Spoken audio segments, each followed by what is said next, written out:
What is going on, everybody? Welcome into the Fantasy Coaches podcast today. We're on a new episode. A new week is coming here, and we're talking waiver wires, of course, on Monday night live stream and Tuesday release. And wow, week 5 was a bunch of fun here, and there was a ton of injuries and so many new players to pick up this week. Actually, this is a pretty decent week for waiver wire pickups, especially at running back. If you're really weak at RB, this is a great week for this scenario here. So we're going to get right into it. It's going to be a waiver wire show, and at the end, we're going to do our cuts and we're going to do our keeps segment at the end. So let me introduce, of course, Coach Gibbs into the show. What up? Gibbs, what's going on, buddy? I'm trying to learn how to be an NFL kicker, man. I saw 5-6 missed field goals, boy, and it was comical. But I immediately was like, damn! As soon as I get that first kid, boy, we doing kicking drills all day. 1, 2, 3, step back, boom, kick it and make it.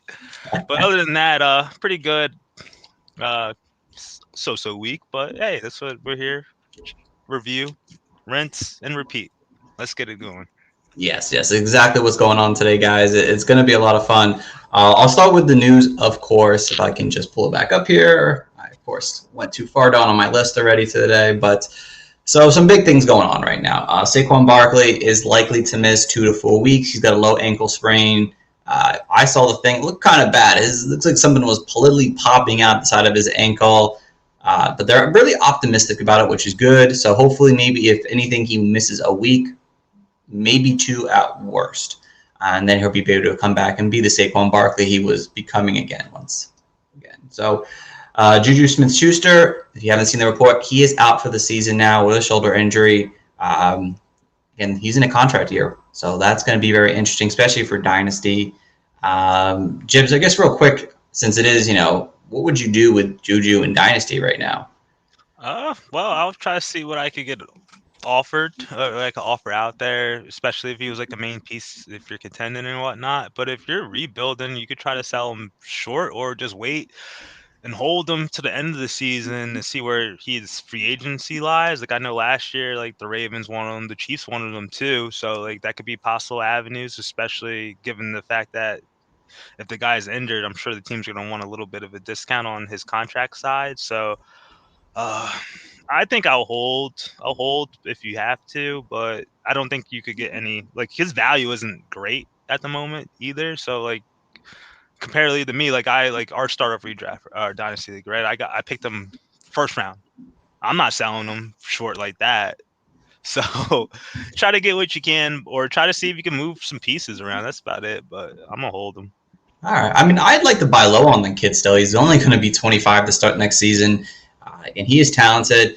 It just, it seems like he just really doesn't fit with the Steelers offense anymore. And hopefully he goes somewhere else and can be more involved in an offense. There are definitely offenses that do feature the slot role a bit more, or maybe get him out into maybe the outside more, maybe, and see more targets that way. So if you're a rebuilding team, try to acquire this guy. See if you could give away a player who's older and performing right now, and try to get Juju in a pick or something back out of it, because I think Juju still has value in Dynasty. So maybe the Dynasty coaches will talk about that this week. But yeah, it's unfortunate, but definitely helps improve the stock of Claypool and Johnson. So Curtis Samuel, he's got a groin injury. He's likely to miss a few weeks. So if you have Curtis Samuel and you're holding out, probably just best to just get rid of him and wait until he actually produces to really do anything with that, because you don't want to deal with that all season. Well, he's been on the IR for 4 weeks or 3 weeks or so just throw him right back on there. It's like his first home anyway. Hopefully he can go back out. Some leagues don't only do IR actually spots and not out players. So hopefully if he goes, I don't think he can go on IR again, and then he'll be out for the season at that point. So if you don't need him on your roster, if you don't have the room for him, you could just probably cut him, honestly. Quintez Cephas, Detroit Lions wide receiver. Basically, they're wide receiver 1, wide receiver whatever. He has an AC joint sprain, and he is out for the season now as well. It definitely helps about some guys we're going to be talking about later, but definitely a major blow for sure, because I kind of like Cephas. I was hoping he could maybe do something still, but it won't be this season. Clyde Edwards-Helaire, that news came out today. He's got an MCL sprain. He's likely to miss multiple weeks now, at least 2 weeks. They are pretty optimistic, it seems like, that he's going to be back after a 2-week period. So just keep that in mind with him, but he's definitely going to be missing a little bit of time. Maxwell Williams, likely season-ending injury, the Arizona Cardinals tight end, who was having somewhat of a decent season this year. So he's likely to miss the rest of the season. And if you're a Tom Brady owner right now, he's got a finger injury, but he should be good for this game. And there was one more player. Oh, who was it? Someone who plays this Thursday night. Dallas Goedert did not practice today. Just keep that on mind. He has an illness. I mean, he'll probably play, but just keep that on your books there. So, all right, Jibs, let's get into it. This week, we got bye weeks finally. This is where seasons can be made or break this year at this point. It sees how your depth is, and if you're looking for pieces to help pick you up, if you're looking for a player this week, whether it's quarterback, running back, wide receiver, or tight end, we're going to help you guys out today, guys. So 49ers, Falcons, Saints, and Jets are all on buys, and there's some decent players in there that are definitely valuable for sure. So, Jibs, we'll start with the quarterback position here. Who is your quarterback pickup of the week? My quarterback pickup for this week and this week only is going to be Carson Wentz going against the Houston Texans. And I don't know if you caught any of that game yesterday, but it was a snooze fest, and it was basically two young quarterbacks throwing up on each other at points of the game. But Carson Wentz is a veteran, one who gets hobbled and injured. But still, I think it's going to be a good matchup for the entire Colts offense, given the fact that they like to run the ball. I think they'll be able to run up and down the field against Houston with Jonathan Taylor, Nyheim Hines, and then they could probably just sprinkle in some passes every now and then. Houston, besides Mac Jones yesterday, they gave up at least 18 fantasy points to opposing quarterbacks in all the games. So I think this is a good week for Carson Wentz to get back on track. Hopefully he survives his Monday Night Football game against the Ravens. But still, compared to other people who have good matchups like Ben Roethlisberger, this guy is going against Seahawks, but I don't think I could trust myself to give the listeners the Ben Roethlisberger sign of approval. So I had to go with Carson Wentz. I don't think I could do that either, honestly, right? I don't trust last week as a good week for Big Ben moving forward. So that is a great option. Hopefully Carson Wentz can stay healthy through this game and make it to next week. So my big pickup of the week, guys, for quarterback is Tyler Heineke right now. He is actually owned in only 14% of leagues right now. He does play the Kansas City Chiefs this week, and we've seen Kansas City last night. They cannot stop anyone on any offense right now.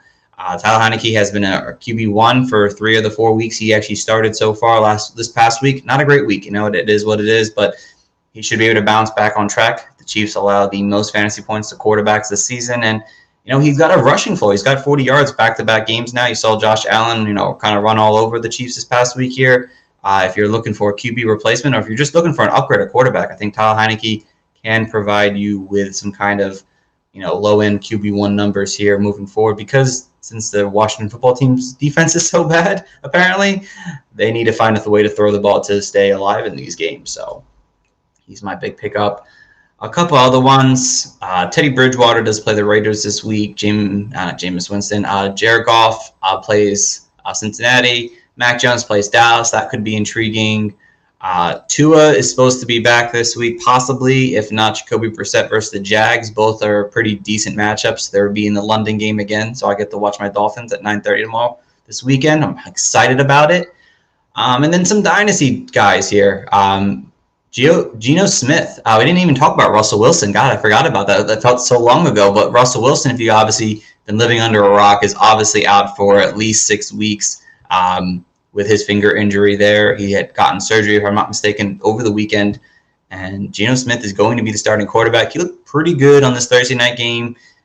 Can't complain. He has a rushing floor to his game as well. And if you're in Dynasty and you're looking for a quarterback in Superflex leagues, it's something you might want to spend a decent amount of money on for sure, because he's going to be taking this team to the next level. Do you have any concerns, Jibs, with the core, the wide receiver core there with Geno Smith, or can you trust them still? I have slight concerns for the guys, but also just showing Geno Smith showing what he could just pick up the command of the offense with just no reps at all. Showed he's not going to be a bad quarterback for the offense, but he's not going to be Russell Wilson either. So maybe expect Geno Smith to lean a little bit more on DK Metcalf, but Lockett kind of scares the crap out of me because I don't think that deep ball play is going to be anywhere close to what he had in the first couple of weeks, or in fact, like the first 3 quarters of that game or the first half of the game where he had like a couple of deep balls that he just missed on. Yeah, Geno, again, we haven't seen him play in a couple of years now. Again, he's got a decent arm to him. He has mobility. He definitely will be severable in Superflex leagues. And again, 1 QB leagues, I'm not really touching him right now still. I want to see it in a full game.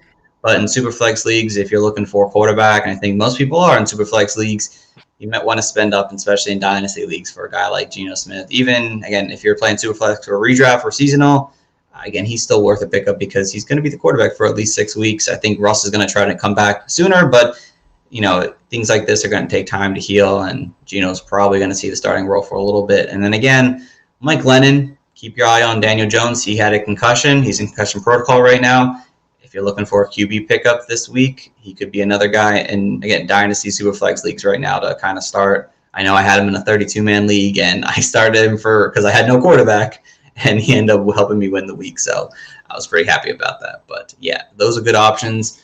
Also, just keep in mind there are bye weeks. So players who are on bye won't be showing up on your top pickups of the week here. Guys like Trey Lance, he might not have the job when he gets back. Jimmy G might be back in the starting lineup, and Jameis Winston is on a bye as well. So he had a good week last week. So he could be an option too if you're looking towards the future of your fantasy teams. All right, Jib. So over the running back, and this is a great RB week. We were talking about it before the show. There's a lot of good running backs that can help you out in a short-term distance here, or short-term right now. But who is your top pickup of the week? You're on mute, my friend. Devontae Booker for me. Okay. Tell us about him. Well, let's be frank. The Giants have practically lost all their offensive skill position starters besides Evan Ingram, if you want to count him. But I just had Booker number 1, given the fact that I have a little glimmer of hope that Daniel Jones will possibly be able to play this week. I'm pretty sure he was concussed yesterday.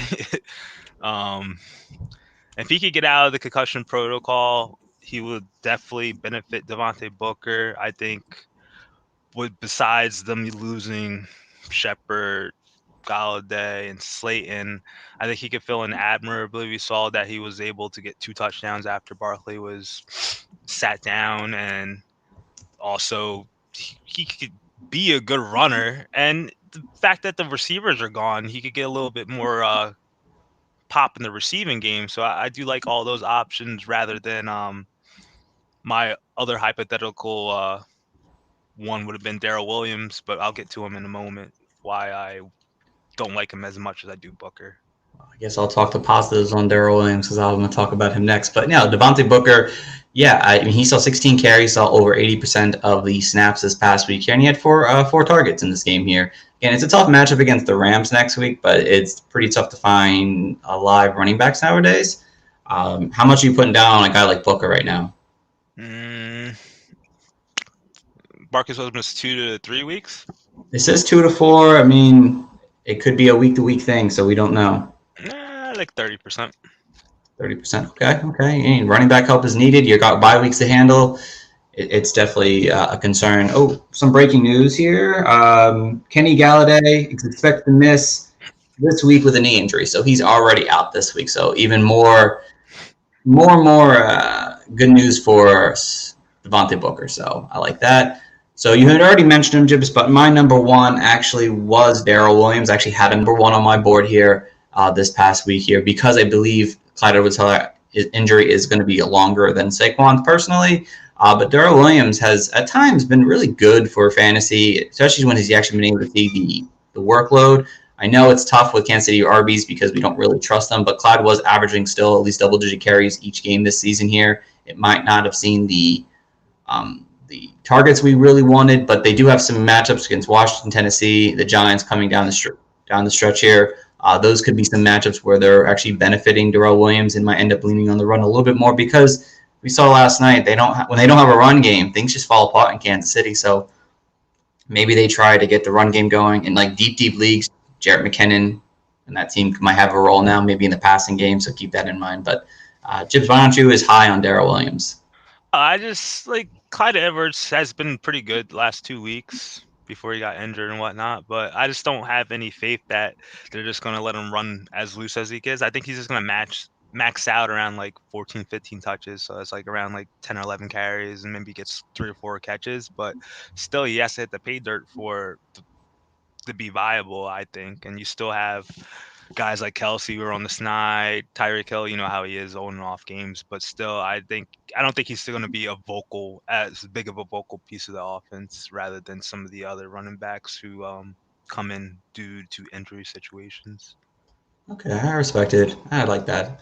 For me, guys, though, if you're looking to, again, I think just like Devontae Booker, about 30% of your budget or so, I think would be more than capable of getting him. You could spend more, I think, if you're really desperate, maybe up to 40. But again, it's a couple week injury thing, so keep that in mind there for sure. So, Jibs, give us a second one here. Who else do you have here at their RB position? Khalil Herbert, Chicago's Bears running back. We all spent pretty much our top priority on Damian Williams last week, and it did pay off. He did score a touchdown. But when I was looking at the game, it looked like Herbert stole the show. Like, he was running hard, explosive. Like, he didn't make that big of an impact in the receiving game as Damian Williams did. But still, for pretty much a rookie to come in, get the second set of duties and rush 18 times for 75 yards.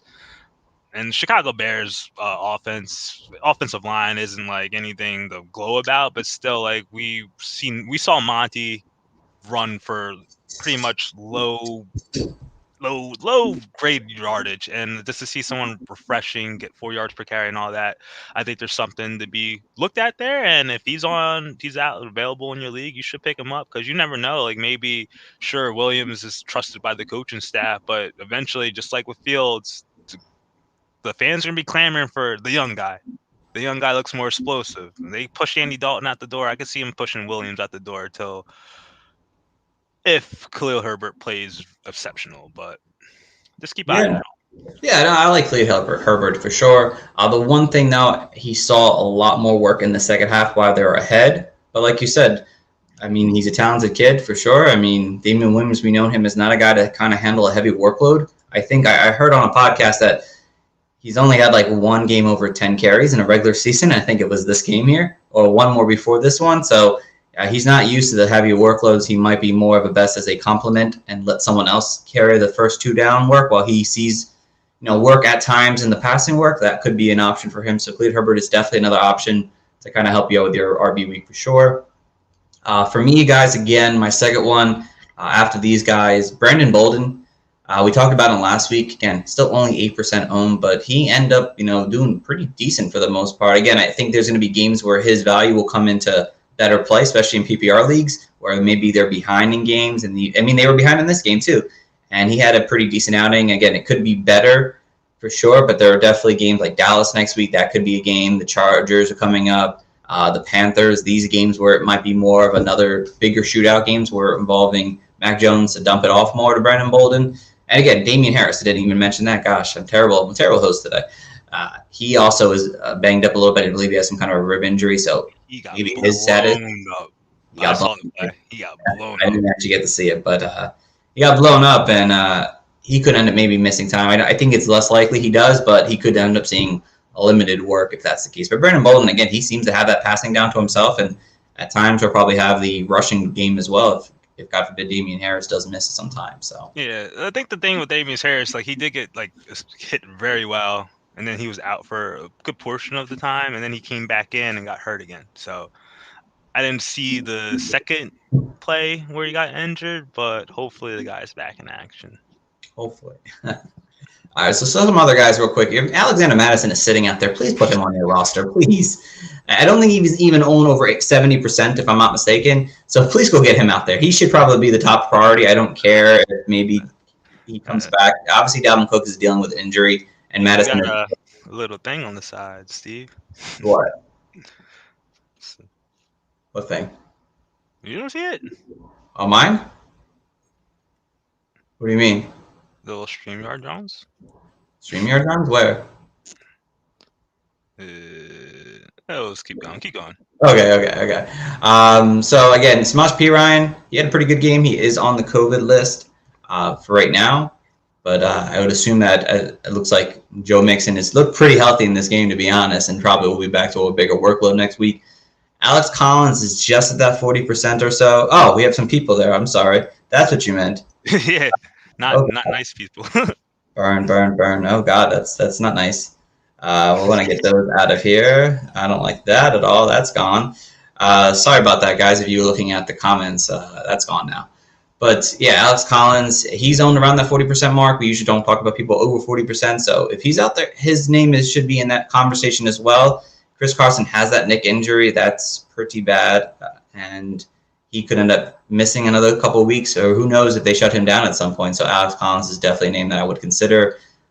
Someone, again, I think that's more of like a 20 to 25% pickup there. Savon Ahmed, he ended up playing over Malcolm Brown this week. Ramondre Stevenson.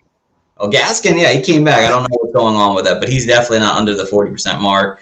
Jeff Wilson is still unowned out there. Keep continuing to pick him up. And if Tayson Williams ends up having a resurgence game, he's only owned in 32% of leagues, so he can end up getting back to the work. So there's some good value at running back if you're in need this week, guys. So, but I can't say the same for wide receivers, but it is very top heavy, that's for sure. And we're heading over there now, Jibs. Who's your top wide receiver pickup? My top wide receiver pickup is Kadarius Toney, and if you're in a league with me, I probably picked him up before the game started, so he's not there. But basically, the only person who could stop Kadarius Toney is Kadarius Toney, punching people. So this guy has been absolutely electric with the loss of weapons for the Giants receiving core over the last 2 weeks. He has 16 receptions for 267 yards. And he hasn't scored a touchdown yet, but I did like what I saw them utilizing him in the Wildcat offense when Daniel Jones got nicked up. I think it was their second drive after Mike Glennon came in. But when they got down to the red zone, they utilized him in the Wildcat. And he almost scored, but boom, he didn't score. So, and given the fact that Kenny Golladay is going to be out, I think I have a little bit more confidence that he will kind of stick with his usage over the last couple of weeks, and hopefully kind of parlays that into another good game. I wouldn't expect Jalen Ramsey to go shadow a rookie wide receiver who hasn't basically even gotten like his full half season in yet. So we'll see what the other complementary pieces of the Los Angeles Rams cornerback core could do, but this guy's putting points. He's putting in the stats. Like, this guy should be picked up in more than the 30% of leagues that he's in. I don't know his actual owner percentage. Yeah, I think I have it here. He's on 14% of leagues currently right now. I gave him too much credit. He's seeing targets. I mean, people on his team are getting hurt, so he's going to be becoming the next man up here now. So he's definitely a nice pickup as well. Just quickly sticking with the Giants since we're on them. You know, John Ross and Colin Johnson are names in deeper man leagues you might want to consider. John Ross has seen, big plays downfield, and Colin Johnson, he saw some life again this week. And if Kenny G's out, he might fill that role there that Kenny G likes to play. So those are definitely options as well. How much are you spending on Kadarius Toney though? Is it a big amount? Oh, it seems like wide receiver. More of a luxury thing. I would spend no more than 15 if I had to. Yeah, I think I'm probably around the 10 mark. I like what he's doing, but I don't know if I trust it completely just yet. I mean, this offense could stale out without Saquon Barkley on the field like kind of did last week. So one guy I really like, and he was my number one, was Amon St. Brown, Detroit Lions wide receiver. He now has back-to-back games where he's had at least 60 yards or more and also off of eight targets. He's got, some decent matchups. Cincinnati, I mean, the Rams are tough. Eagles are tough. San Fran's a little tough. But, again, Quintus Cephas is now out for the season. They don't really have a lot of wide receivers as it is already. Jared Goff doesn't really seem to like to throw deep downfield, and St. Brown has played the slot role pretty much most of the season here. It might be a lot of dink passes over to him, and eventually he'll end up scoring a touchdown this season here. So he's my next one. Again, he's probably in that same range. I probably would consider him over Toney for the long run because I think he could end up having a long-term season value over these other guys when these other starters get back if Toney ends up having that same role. That's my only concern with Toney. But another 15% probably want to go get St. Brown so right now. And then Jibs, back to you, my friend. Who's another guy we can talk about? You're a mute, my friend. I guess you could give some consideration to some guys who are like in between IR and been out. Like if T.Y. Hilton's out there, and just put him on your watch list. If your fantasy app does that, just so you can just keep you just have a little eye on him. So as the weeks go on, you just know that he's available. I'll do the same thing with Rashad Bateman, although I did hear that did he have a setback, or I might be talking. No, he's just not active this week. They said he'll be back next week. Yeah, so keep an eye on Rashad Bateman as well. But for the guys who are playing, it really isn't that much pizzazz. I think Hartman had a decent game yesterday. And Tyreek Hill did have a knee injury, but he's fine supposedly. Travis Kelce has an injury as well, but should be fine for week 6 too. Yeah, all right, I'll just give it up to Nicole Hartman, my guy. Finally came through with a good game, 9 catches, 76 yards.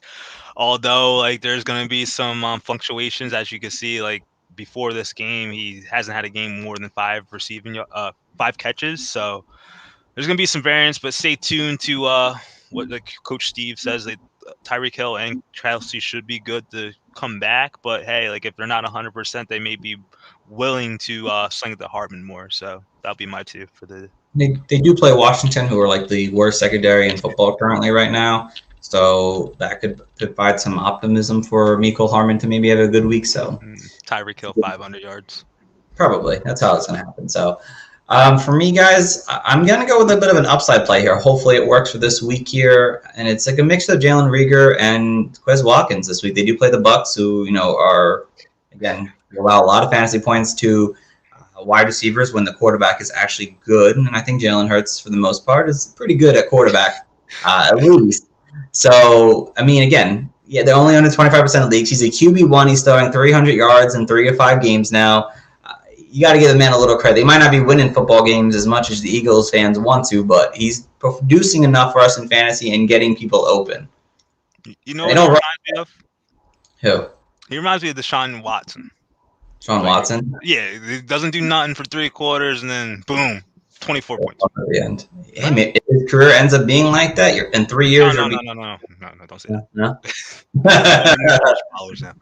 Yeah, but again, both these guys have upside. They have the deep ball game to their game there, and if one of them can break free, Watkins seems to be the guy that seems to get that big play downfield. They could end up providing you a good fantasy week as a flex option.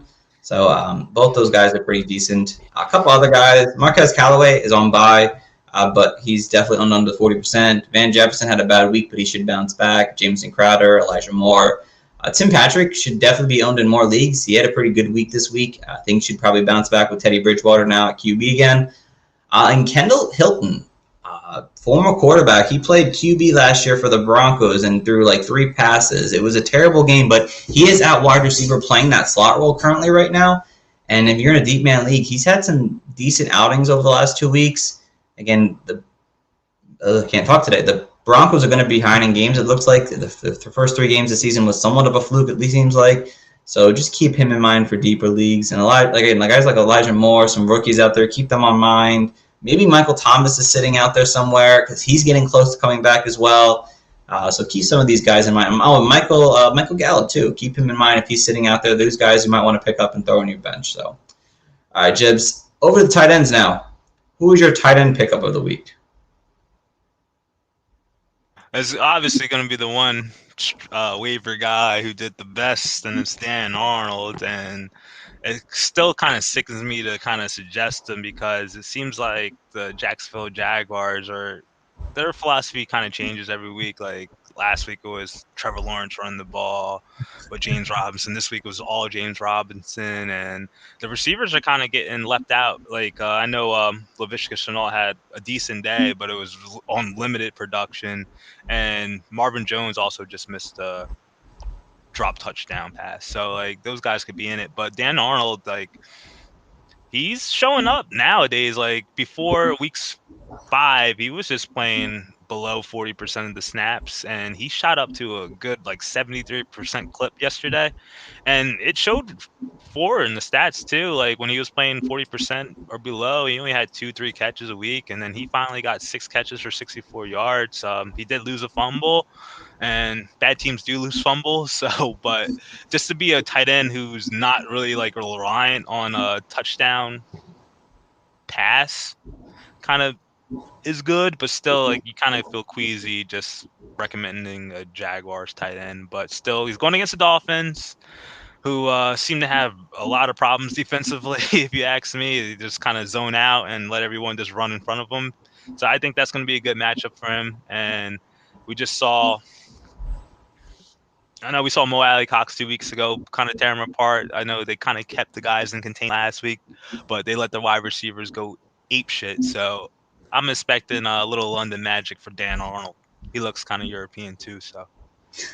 Yeah, no, I thought Dan Arnold, I had him as one of my top guys here for sure. You know, you're just seeing the target share again. There's a lot of tight ends producing there, or at least getting some kind of work in. But they traded for him for a reason. Obviously, they obviously needed a tight end upgrade there. He's not a bad tight end whatsoever, and it seems like without Shark, he's seeing a bigger workload. So that's definitely a good one. This one might be a little deeper, and it might be a really good streaming option, especially for just this week alone, if you're streaming the tight end position. But Ricky Seals-Jones. Oh, yeah, get him he played 99% of the snaps this past week. He had 8 targets, and he caught 5 for 40, like 2 yards. And they versed the Chiefs, like I said, this week. And you saw Dawson Knox have a pretty good game against the Chiefs this past week here. It seems like he's filling that Logan Thomas role. Looks like he's the number 2 target on this team because after McLaurin, Adam Humphries, Diami Brown, they're not really picking up the pace that we want. Ricky Seals-Jones could end up being the tight end you want to grab this week and provide you with a decent tight end outing. If you're desperate and streaming that position this week, he could end up providing you with a big week. So Ricky Seals-Jones is my guy. And of course, go ahead, Jibs. Oh, and if you want to throw up on yourself or play tight end roulette, like you also could look at David Njoku.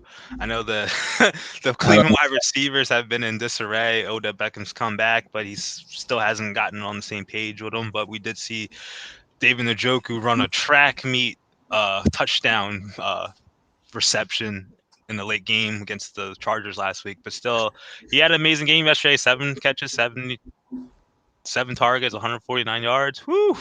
Hot, but still you don't want to kind of hard to trust that, but you have to look at it. He's performed in 2 of 5 games. He's got big playability.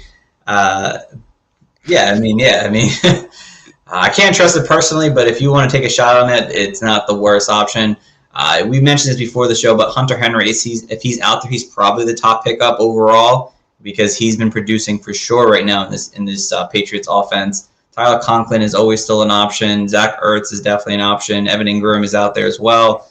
Definitely all could be decent tight end outings if you're looking for a guy this week. So look at Ross Dwelly next week if Kittle hasn't come back either. Right, that's another one. Yeah, I forgot Kittle went on the IL for a while. So yeah, definitely keep that one in mind as well. So all right, well, we are done with the waiver wire part of our show now. And it's over to the cut and keep section here now. And there's about 10 or 12 guys we have here that whether or not, because they're underperforming or whatever it may be, do we want to keep them on our team? And I mean, some of them might be obvious, some of them might not be. So we'll start with the top here. Tayson Williams, Jibs.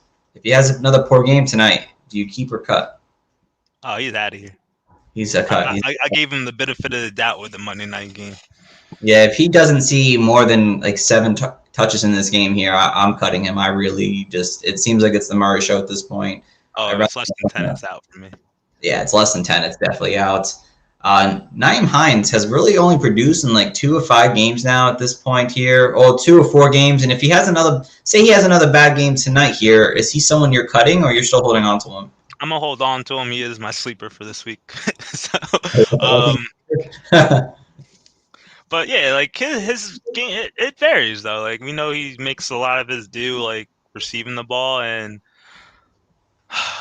it kind of pains me though. He steals stuff from Jonathan Taylor, but like he's gonna have these stretches. He's a pass catching running back. It is what it is. Yeah, in full point PPR leagues, I probably wouldn't cut him even if he has a poor outing. a bit of like half point or like standard, if he has another bad game, I'm okay cutting him because he's clearly it's too inconsistent for me. And if you're looking for an upgrade at the RB position, I would be okay getting rid of him. Trey Sherman had 1 carry and off 2 snaps. Addy. You're just gonna cut him, okay? You know, Cardboard, dude sucks. He's going through a bye week now. I mean, it's tough because probably people drafted him in the early 8 or 9 round. But Elijah Mitchell came back, and Elijah Mitchell had the carries. And so, I mean, if you have to cut him because you need it, go for it. I'm not thrilled about him on the team right now. A.J. Dillon. What are you doing with A.J. Dillon? He had a good game this past week, but he's only had like 2 decent outings over the 5-game span. So you're going to hold him. He's one of those he's not like the elite handcuffs, like in that elite handcuff tier, but he's just below that, I think. He's just below, and he's actually doing a decent job receiving the ball. I didn't think he had that in this game, so. He's had back-to-back good games after 3 games under 5 fantasy points. Definitely a keep for right now. Devin Singletary. Bad week, but he was producing somewhat the last few weeks here now. Do you still hold on to him, or are you cutting ship with him? 2 games over 8 fantasy points so far this season. Played only 26% of the snaps in week 5. And he's on the way out. I just think Zach Moss has been profiling a lot better, and he'll be more of a guy I want from the Bills offense. Yeah, I'm okay cutting him, honestly, if you need to. I mean, even when he's by himself, he doesn't seem the whole workload anyway, so I'm okay with him getting cut. So over to some wide receivers here now. Odell Beckham. Yeah. Hasn't really produced, I think, in most games this season here at this point. Let me just double check here. Yeah, he's got 11, 3, and 3 over his 3 games back. 11, 3, and 3? Yeah. God, damn. I'm going to hold him, and I'm going to try to trade him for whatever I can, even if it's like a lesser piece. But like if it's like a 2 wide receiver league, I wouldn't like hold on to him for that much longer. But if it's like a 3 wide receiver league with a flex, I might hold on to him a little bit longer because you can't just let a player of his ilk just on the waiver wire. Yeah, he's still their wide receiver 1, so I would consider keeping him still. I wouldn't cut him just yet. Brandon Ayuk, another poor game for him, on a bye now. You think they come out of the break and he ends up having some role in this offense, or? Nah.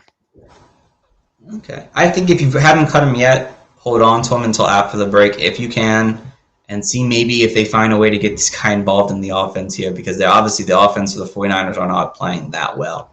So if you could hold on to him, I would, but I understand if you need to cut him, if you already haven't. Jalen Waddle. I really hate to talk about Jalen Waddle this way, but he is yet to perform over the last 2 weeks now. He's only had 2 games over 10 fantasy points in the first 5. I'm holding until Tua comes back. Okay. I'm on the same boat. I still want to hold him. I think he's a great talent that just hasn't had a chance to really break out yet. So I'm hoping that Tua can get that there. Kenny G, he's out this week again. You might have to you might be able to put him on your IR, but maybe you don't have an IR. Do you hold on to him? I hold. Hold him, yeah. He's still their wide receiver 1. How about Cole Beasley? Cole Beasley really hasn't done much this season, as we would all hope. What about Cole? He's out of here. You could find I wouldn't say like a comparable like PPR like kind of monster like him, but there's some people out there in leagues.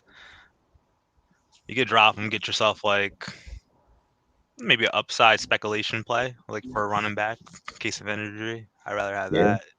Yeah, it seems like Emmanuel Sanders is taking over as the wide receiver 2, and Dawson Knox is kind of taking over as the 3rd pass catcher. And Cole Beasley's had 4 targets over the last 2 weeks now. I mean, if you need to drop him, yeah, I'm good with the drop. So, Allen Robinson. What do you do with Allen Robinson? We talked about him last week, I think, as a faith guy, or the week before, I forget. But it's now 5 weeks in now, and he's had under, I believe, if I can find them right now, under 10 fantasy points in basically every game. Buy low. But if you have him, what do you do when you have him? I have him. I'm getting him off the team. You cutting him? Would you go No, to cut? I'm holding Allen Robinson. I'm not doing that, but I cannot have him starting anywhere, not even as a flex as of now. Yeah, you have to hold on to him. I feel like because you picked him so high, and hopefully the offense turns it around. I would hold on for another few more weeks, but it's getting close for me, honestly. And I have him on one of my teams, and I might be getting close to dropping him because it seems almost not worth it. But at the same sense, you might want to trade him to someone. What's up, Me, trade him to me. You. You just have to find the right value, and if right now the value is tough because you think of him as a top tier player, but he's not performing like that. So it's a tough one right now. I'll meet you in the middle. Don't worry. We'll see. What about Ronald Mooney?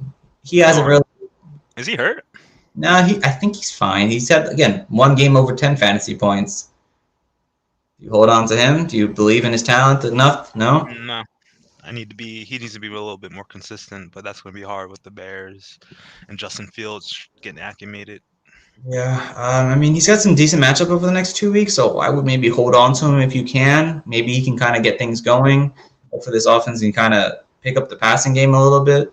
I would hold on if I could. And Julio Jones. What are you doing with Julio Jones? Been out for the last couple of weeks now. Do you cut your losses, or is it you can't do that? I'm keeping him. We saw what he could do, given him the chance. But obviously, with his accelerated age and soft tissue injuries, like it's gonna be like dagger and tooth the whole year trying to get him healthy, or at least close to healthy. But I'm holding on to him. That week 3, I think it's week 2 performance definitely shows me his upside. Right. I would see if I could trade him. I wouldn't cut him just yet. I would see if I could try to trade him, obviously. I'd keep him for sure.